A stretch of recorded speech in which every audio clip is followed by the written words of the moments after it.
కడప నగరం బీసీ సంక్షేమ సంఘం కార్యాలయంలో జరిగిన పత్రికా విలేకరుల సమావేశంలో మాట్లాడుతున్న ఆంధ్రప్రదేశ్ బీసీ సంక్షేమ సంఘం రాష్ట్ర అధ్యక్షులు ఉద్దుడంరెడ్డి బాబు, రాష్ట్రంలో ప్రైవేట్ కార్పొరేట్ స్కూళ్లలో తనిఖీలు చేయకూడదు, ఏ రాజకీయ నాయకులు గాని, ఏ కుల సంఘాలు గాని, ఏ బీసీ సంఘాలు గాని, ఏ ప్రజా సంఘాలు గాని, ఏ స్టూడెంట్ యూనియన్లు గాని అని ఒక జీవో పాస్ చేసిన విద్యాశాఖ మంత్రి నారా లోకేష్ మరి తనిఖీలు చేయకపోతే మీరు విద్యా చట్టాన్ని అమలు చేయండి, మాకు అవసరం లేదు, పిల్లలు ఎంత ఇబ్బంది పడుతున్నారు, వాళ్ళల్లో సైకోలాగా ప్రవర్తిస్తున్నటువంటి నాన్ ఎలిజిబుల్ టీచర్స్ మరి వీళ్లకు తక్కువ జీతాలు పనిచేస్తారని తెలిపారు.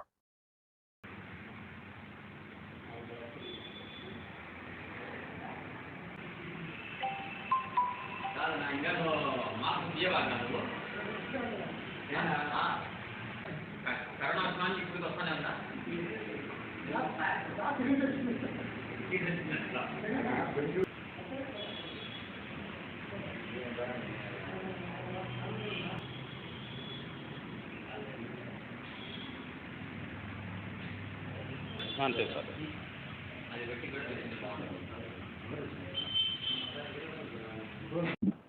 ఎట్లా ఇప్పుడు మనం దీన్ని కూడా అనౌన్స్మెంట్ కూడా చెప్పాం. పేరు ఉద్దుడంరెడ్డి బాబు, ఆంధ్రప్రదేశ్ బీసీ సంక్షేమ సంఘం రాష్ట్ర అధ్యక్షుని. ఈరోజు కడప నగరంలో బీసీ సంక్షేమ సంఘం కార్యాలయంలో జరుగుతున్న ప్రెస్ మీట్కు ముఖ్య కారణం, ప్రభుత్వం ఏ ప్రైవేట్ స్కూళ్ళు కానీ గవర్నమెంట్ స్కూళ్ళలో కానీ పర్మిషన్ లేకుండా ఏ ఇతర ప్రజా సంఘాలు కానీ, బీసీ సంఘాలు కానీ, విద్యార్థి సంఘాలు కానీ ఎవరు కూడా వెళ్ళకూడదని ఒక జీవో పాస్ చేసింది. ఈ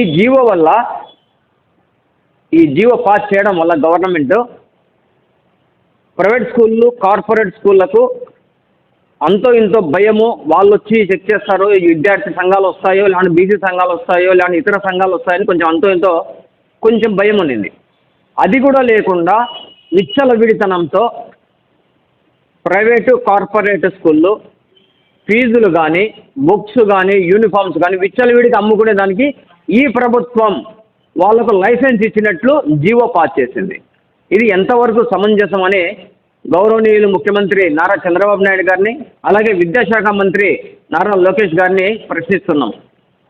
మేము కలెక్టర్ ఆఫీస్ ముందు ధర్నాలు చేస్తూ, నిరాహార దీక్షలు చేస్తూ గవర్నమెంట్ స్కూల్లో చదివినట్లు పిల్లలకు విద్యను చెప్పినట్లు ప్రైవేట్ స్కూల్లో బోధించమని, ఫీజులు తగ్గించమని, ఏ ఇతర సామాన్లు కానీ, బుక్స్ కానీ, యూనిఫామ్లు కానీ ఎలాంటివి అమ్మకుండా ఓన్లీ విద్యకు పర్మిషన్ తీసుకున్నారు గవర్నమెంట్ కార్పొరేట్ స్కూళ్ళు, వాటిని మాత్రమే బోధించమని చెప్తున్నాం. అట్లా కాకుండా మేము వ్యాపారం చేస్తామంటే షాపులు పెట్టుకోండి అని కూడా అడిగాం.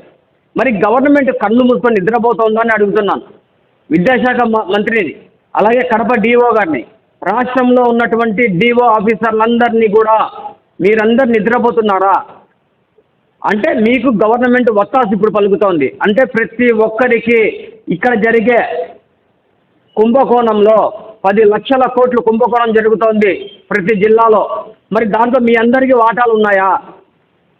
గవర్నమెంట్ ఆఫీసర్లకు కావచ్చు, అలాగే రాజకీయ నాయకులు కావచ్చు, అలాగే ముఖ్యమంత్రి వర్యుల స్థాయి వరకు ఉన్నటువంటి అధికారులకు అందరికీ వాటాలు ఉన్నాయా అని అడుగుతున్నాం. లేకపోతే ఈ జీవో పాస్ చేయాల్సిన అవసరం ఏముంది? చైతన్య స్కూల్లో, నారాయణ స్కూల్లో ఆత్మహత్యలు చేసుకుంటున్నారు, వారికి రెస్పాన్సిబిలిటీ ఎవరు? ప్రభుత్వమా లేక తల్లిదండ్రులా? మిమ్మల్ని నమ్మి మీ స్కూల్ కాలేజీలలో చేర్పించినందుకు మా పిల్లలు ఆత్మహత్యలు చేసుకోవాలా?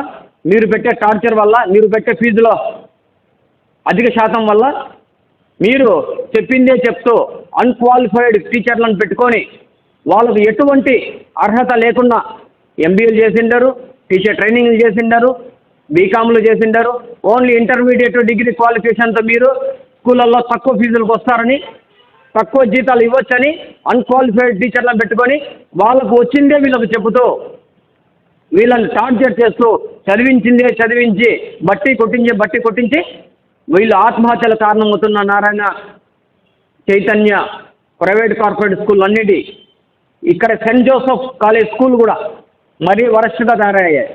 అంతకుముందు గతంలో ప్రతి స్కూల్లో ప్రైవేట్ కార్పొరేట్లో 25% ఇస్తా అన్నారు. అంటే 100 మందికి 25 మందికి ఉచిత విద్య చెప్పాలి అనేది గవర్నమెంట్ రూల్. మరి ఎక్కడైనా కానీ ఏ ప్రైవేట్ కార్పొరేట్ స్కూళ్ళల్లో ఇస్తున్నారా? దాంట్లోనే హాస్టళ్ళు నిర్వహిస్తున్నారు. సిగ్గు ఉందా లేదా అని అడుగుతున్నాం. విద్యను వ్యాపారంగా చేసి ప్రజలను రక్త మాంసాలు పీడిస్తూ తింటున్నటువంటి మీకు సిగ్గుందా అని అడుగుతున్నాం. అట్లాగే రాష్ట్ర ప్రభుత్వానికి సిగ్గుందా అని అడుగుతున్నా. మేము ఒక పక్క పోరాటం చేస్తుంటే ఫీజులు తగ్గించండి, మధ్యతరగతి వాళ్లకు విద్యను అందించండి, విద్య ప్రతి ఒక్కరి హక్కు అని మేము పాటుపడి మేము ఫైట్ చేస్తుంటే మీరు ఎవరు వెళ్ళకూడదు, మీ ఎంతకు మీరు విచ్చలవిడిగా వ్యాపారాలు చేసుకోండి, మీ ఎంతకు మీరు విచ్చలవిడిగా యూనిఫామ్లు అమ్ముకోండి, బుక్స్ పెట్టుకు అమ్ముకోండి, సాక్సులు అమ్ముకోండి అని విచ్చలవిడితనానికి ప్రోత్సహిస్తున్నటువంటి ప్రభుత్వాన్ని ఖండిస్తున్నాం.